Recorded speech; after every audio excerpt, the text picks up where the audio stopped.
Okay. Hi, Maria. Hi. I want you today to tell me a little bit about some of your experiences as a migrant farm worker. Boy, there's a lot of experiences.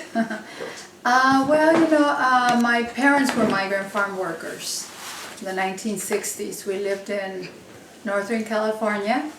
So they were migrant farm workers. So us, the children, we would also help our parents, especially during the summer. During the summer, we all worked together, from my dad to the youngest of the children.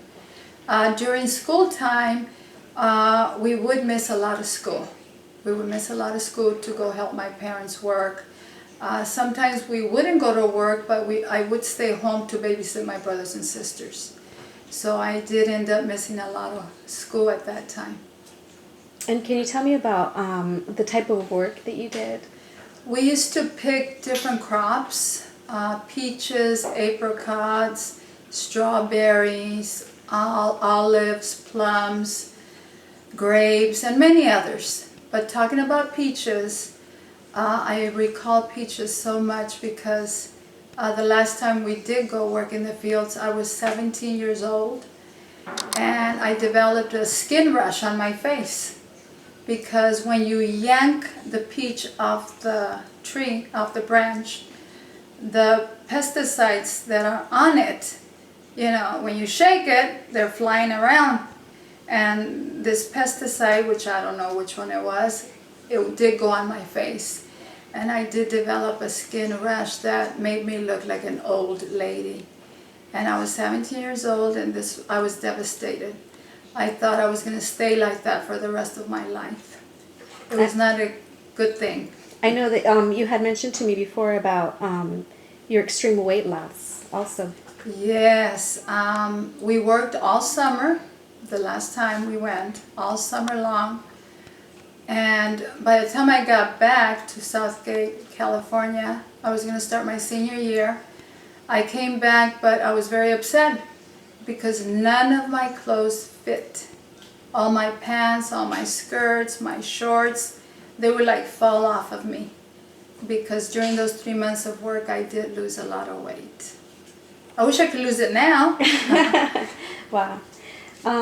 And during that time when you were your family was working in the fields, did anyone ever tell you about how harmful the pesticides could be? At that time, no. We would see all these chemicals on the plants, on the leaves, but we never questioned it. We never did. You just figured that if it was there, it must be safe. It must be okay, Yeah. They're letting us work. But no, no one ever told us. Right. And well, now, since we do know that cancer, pesticides do cause cancer, Yes. Did any of your relatives ever get diagnosed with cancer? Actually, half of my uncles and aunts lived here in the U.S., and the other half lived in Mexico. The interesting thing is this. The uncles and aunts that lived here, they all worked in the fields, and they all died of cancer, including my dad. And since we're talking about cancer, I also had cancer. I developed cancer in my tongue first, and then after that I developed cancer on my lymph nodes. I don't know if you can see it, but I had radical surgery right here. There's a cut that goes all the way here, and then the cut that goes here. So they found cancer on my lymph nodes, they found cancer in my thyroid, and that was the last time I had cancer, and I hope it never comes back. I was pregnant at the time, and that was very, very sad, very hard. What did the doctors tell you about your type of cancers? Actually, I had 2 types of cancers, and the doctors were amazed that I did have 2 different types of cancers. They said that the cancer that I had on my tongue is usually people that smokers get that type of cancer. But I never smoked, so they were stunned. I remember at one point while I was in the hospital, about 6 or 7 doctors were around my bed, and they were all questioning me, asking me questions about my life.